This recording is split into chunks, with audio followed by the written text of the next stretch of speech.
الذين يظنون أنهم ملاقو ربهم وأنهم إليه راجعون.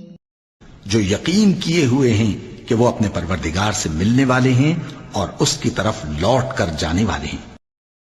يا بني إسرائيل اذكروا نعمتي التي أنعمت عليكم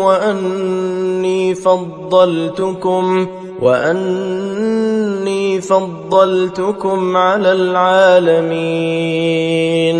واتقوا يوما لا تجزي نفس عن نفس شيئا ولا يقبل منها شفاعة ولا يؤخذ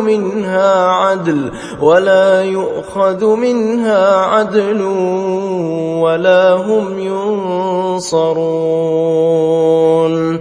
وإذ نجيناكم من آل فرعون يسومونكم سوء العذاب يذبحون أبناءكم ويستحيون نساءكم وفي ذلكم بلاء من ربكم عظيم. وإذ فرقنا بكم البحر فأنجيناكم وأغرقنا آل فرعون وأنتم تنظرون.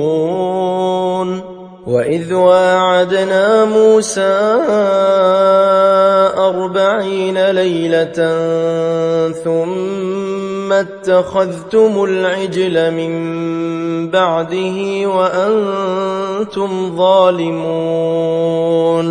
ثم عفونا عنكم من بعد ذلك لعلكم تشكرون. وإذ آتينا موسى الكتاب والفرقان لعلكم تهتدون.